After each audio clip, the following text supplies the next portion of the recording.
Hello, my name is Laura. I was diagnosed with triple negative breast cancer in April 2022. What treatment did you receive? So I had 9 rounds of chemo. I was pregnant at the time. So I was 14 weeks pregnant when they said that I had cancer. Then after the chemo, I had an emergency C-section, ended up having that. Then I had a lumpectomy, got the all clear. And then I had radiotherapy to blast away like any bits that could have still been there. How did the treatment make you feel? Lots of physical and mental trials and tribulations. So at the start I was fine and I was thinking, okay, I'm going to be really, really poorly, but I was fine. And then after the second one, I was told you'll probably feel really bad then. I couldn't move. Obviously, as I said, I was pregnant, so I was dealing with that as well. Very, very tired, had no energy at all. I felt sick, headaches.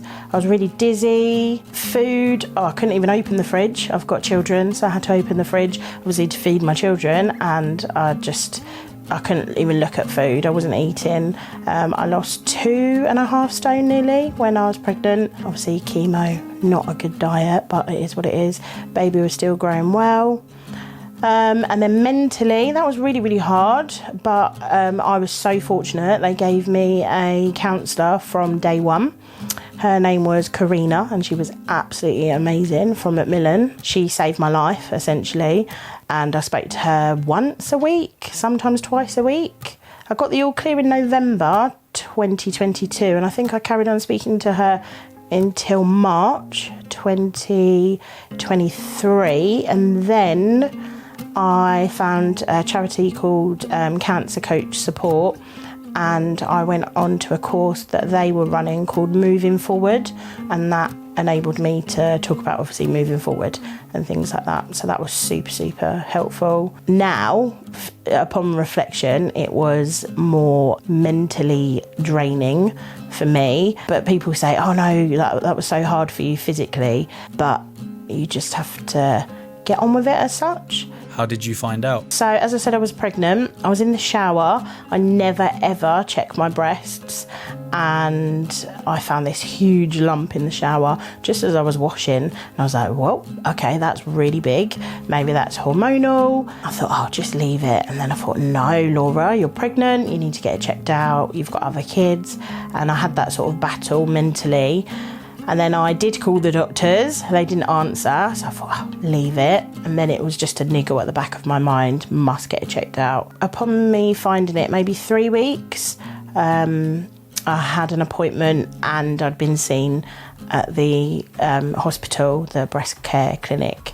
How did having cancer change things, i.e. your perspective on life and how things might have changed, like your priorities to before? So the first 3 weeks I just sat on the sofa. They were like, you've got cancer, you're pregnant. And I was like, no, I can't have cancer. I can't have chemo because I'm pregnant. I've never ever heard of that in my life. Apparently it is 1 in 3,000 that get cancer when they're pregnant, unfortunately. And then I had genetic testing to be told. The letter pretty much said it's just bad luck that you've got it, so it's not genetic, which was really good. But as I said, I sat for 3 weeks when they told me, waiting for the chemo to start, just thinking I am going to die. You hear that word cancer and you do think that. I know it sounds like it's a cliche, but you do think that. You hear the word and you think that's it, game over. I felt sorry for my family more because they were trying to process it. I don't think I was processing it. And then I had some really inspirational people around me. One in particular, my friend, and she said, come on, we can do this. She'd been through it herself. I was so emotional up until the first chemo. But there was something about when I'd finished the chemo, coming out of the hospital, like, okay, now I'm really going to try and kick cancer's butt. You know, I'd go to the hospital, I lost my hair, my bump was getting bigger, I was very conscientious of that. It sounds awful, but I embraced the journey. I made amazing friends from strangers, from charities. I didn't even know some of these charities existed. There were about 4 or 5 charities that literally saved my family and I.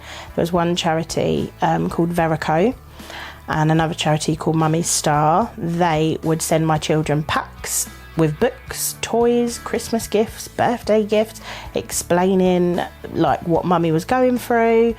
it helped me so much, it helped my family so much. Because I was pregnant, personally, I had an end goal and I had a reason, even though I had, other children. But I can see if someone has got cancer and they're not pregnant, maybe it would have been different. I think that I would have been very depressed had I not have been pregnant. And like the prize was being that our daughter was born and she was absolutely healthy and fine. So even though I'd say it was a mixed bag, it was mostly positive. I know it sounds really, really strange, but I feel that I'm glad that I had cancer, but cancer has changed me for the better. It's made me realise that life is so precious and we literally need to take each day as it comes and do what makes you happy. Again, I know that sounds really cliche, but if you want to go on that holiday, book it if you can and go. If you want to tell that person that you're sorry and that how much you love them, then you need to do that. And it also made me remember again and again at the forefront just to be kind, because you have no idea what someone's going through. You might change them completely just with a bit of kindness. You've already touched on this. Was there anyone else that supported you, and how accessible was the support? Accessibility wise, we had a Macmillan financial benefit advisor, and she's contacted me and said, hi, I hear you've got cancer, can you tell me all your finances and I'm going to help you, so that wasn't a burden. She was amazing. I feel that phone call and that interaction, that opened doors then for other charities to contact you, so they do it like on your behalf. So as I said, I had about 5 or 6 charities approach me. We had a free meal, we went for a photo shoot as a family when the baby was born, we even went on a free holiday. There's so much out there, but I do believe if you don't know about it, then you won't access it. And also try not to be too proud. I've got a couple of friends, unfortunately, at the moment who are going through cancer treatment, and I've said to them, okay, there's this charity, there's this, there's that. One has been like, nope, don't want any of it, and that's fine, that's up to them. And then the other one's like, okay, please can you help me? And then that's helped them with their journey. Although you have mentioned this, if you was talking to someone right now that was going through the cancer treatment, what advice would you give them? So I had to do that about 3 weeks ago. I did end up crying on their doorstep because I was a little bit in shock that they'd told me that, they had cancer. Number one, be positive. So I had a few nurses, a few medical professionals who said, Laura, we believe that you got through your cancer because of your positivity. And first of all, I was like, what? No way. Like, it's medicine and, technology, but it is part of it.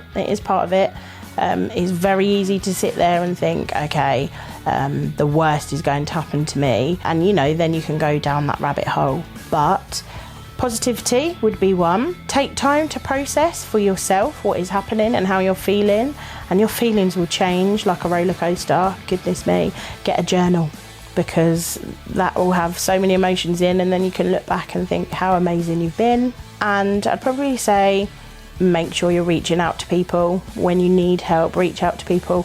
One of my best friends, when I got diagnosed, she said, right, we're starting a group chat. And I said, sorry? And I hate asking people for help because I'm normally the person who's doing the helping. So when I did get diagnosed, I thought, oh no, I'm not going to be able to help anyone. Anyway, she set up this chat and there were 23 of them. And I could put a message in there and say, my son, my daughter needs picking up from X, Y and Z. And they went and did it.